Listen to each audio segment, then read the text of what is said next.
This is a small victory for men. If this bill is actually what it is, then yes, this is a small bill for men, and more men should be following this. More men should be going to legislators and say, yo, pass this bill. So I kind of read into this right now, and this is like I said, this is a victory for men who have been done wrong in the family court system. So, guys, in case you didn't know, there was a bill that was based that literally just got passed in the House, right? It needs to go to the Senate in the state of, in the state of Tennessee, where they are calling for mandatory DNA test.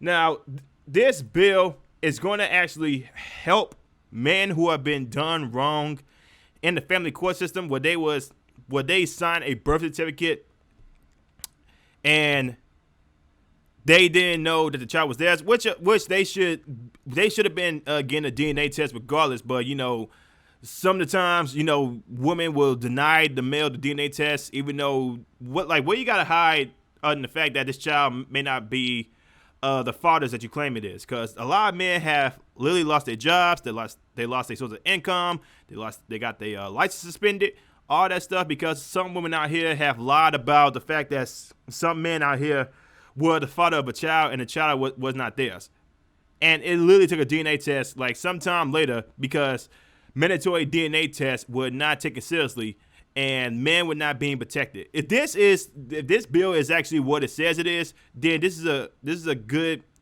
first step for men avoiding the family court system and being absolutely ridiculed in it. So, guys, let me show you this article from the Tennessean. New proposed bill will protect Tennessee parents from paternity fraud. Opinion. Representative Antonio Parkinson's proposed bill will ensure that the actual biological father is listed on the birth certificate of the child. Recently, I was approached by a young man who told me he had been in a long-term relationship. Together, they had a son, and he signed the voluntary acknowledgement of paternity (VAP). They were not married. 5 years later, he found out the mother had been unfaithful during the time they were together. He and the child took a DNA test. The results proved that he was not the father. Subsequently, the relationship ended. The woman then sued him for child support. She sued him for child support even though he was not the biological father, and I think she won. In juvenile court, he presented DNA evidence to the magistrate and was basically told somebody's got to feed him and it will be you. He was ordered to pay child support and found. See, this judge literally just said, I don't care if this child is not yours. You need to take care of a child that's not paternity yours, right? And there's more cases like this where it's not really being mentioned or it's not really talked about in mainstream media. Yeah, some people may say, "Oh, well, it was his fault. He blindly signed the birth certificate, which he should have gotten DNA test regardless."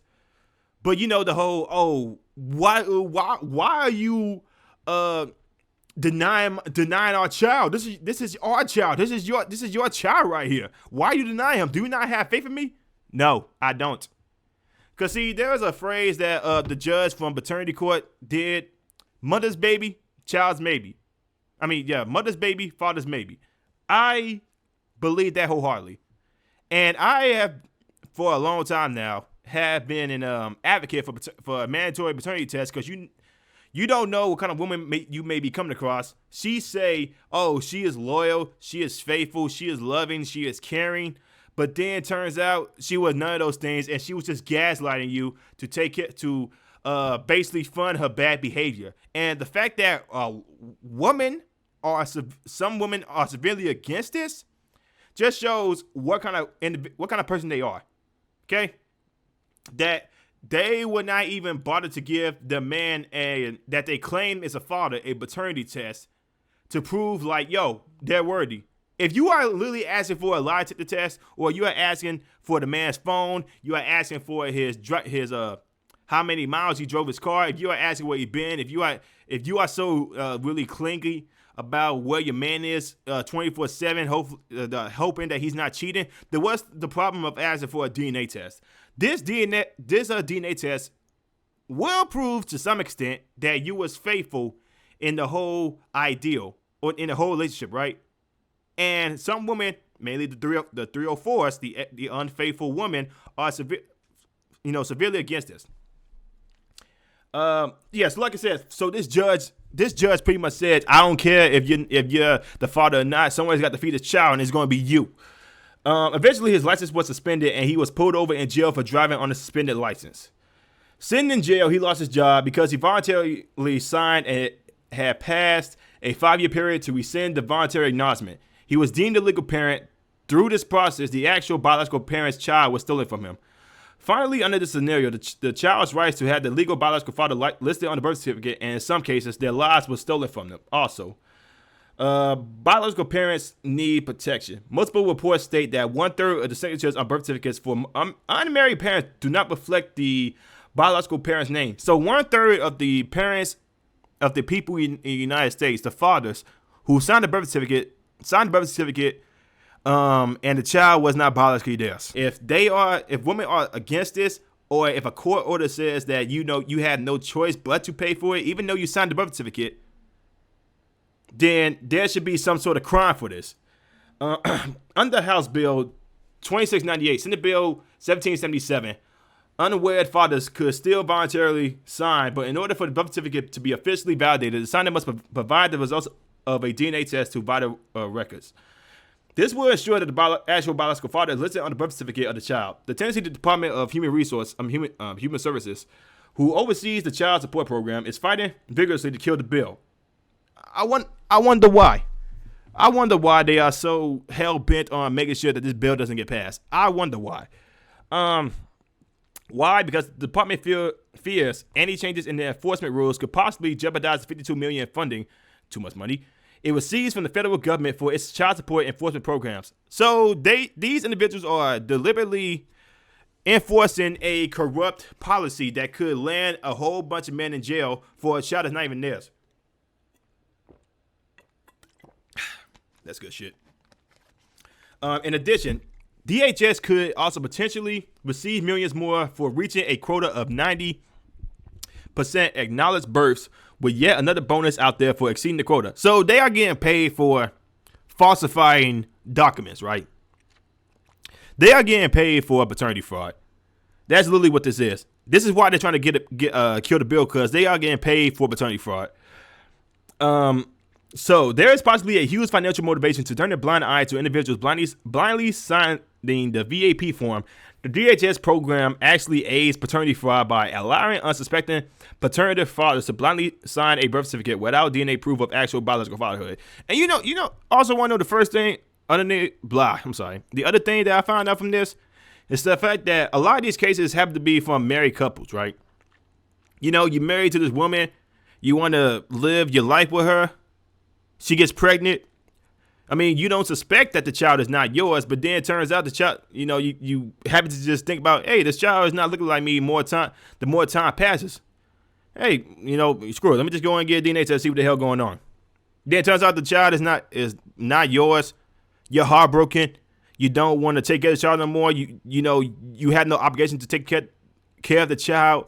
And now, because of this corrupt system called the family court system, they are forced you to take care of a child that's not yours. Even when it's proven from DNA tests, you blindly signed the birth certificate, and now mandatory DNA tests in Tennessee, for what I'm seeing, is going to be mandatory, and it could land some women in jail for paternity fraud.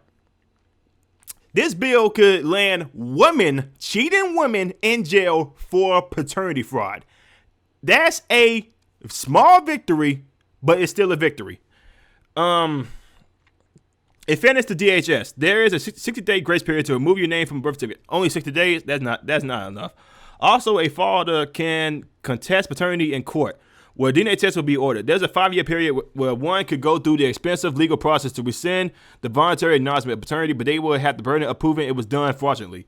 It was after this 5-year period where the young man I was talking about was locked in legally for blindly signing the voluntary acknowledgement of paternity. And all of this can be amended by simply requiring a DNA test on the front end to alleviate any challenges and potential emotional scarring for the child. The wrongly accused father, the mother, and the rightful biological father. We always hear the words, do what's best for the child. As a state, we should do just that. Keep the child on the forefront and do what's best on the front end to minimize the pain and hurt on the back ends. So this is the bill right here. It's pretty small.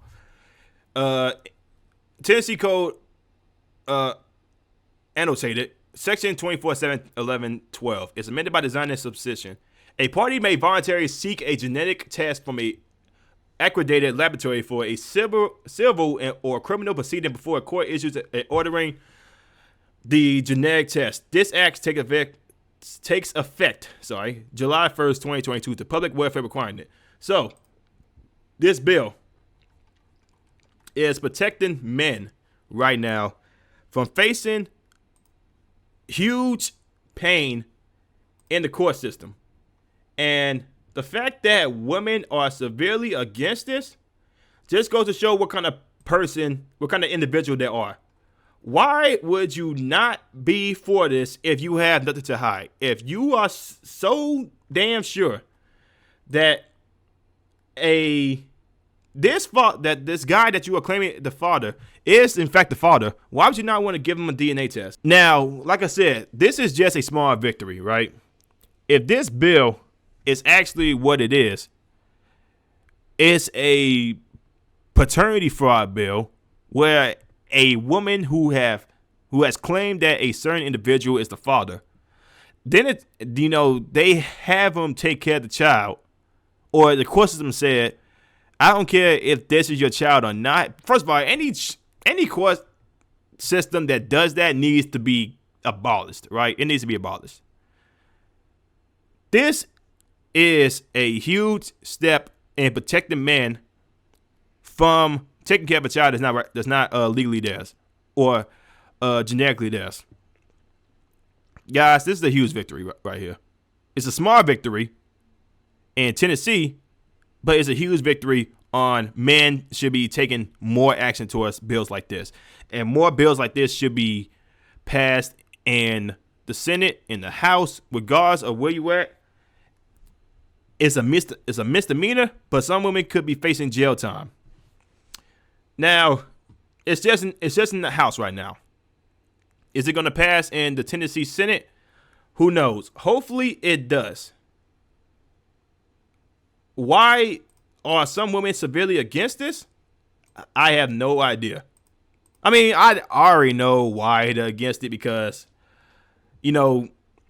it's basically just making them take accountability for their actions, trying to make a man take care of a child that's not theirs, even though they cried and pleaded, how could you not trust me? This is your child. Why are you denying your child? Basically the whole guilt trip type thing. But small victory, but a huge step on protecting yourself in paternity fraud.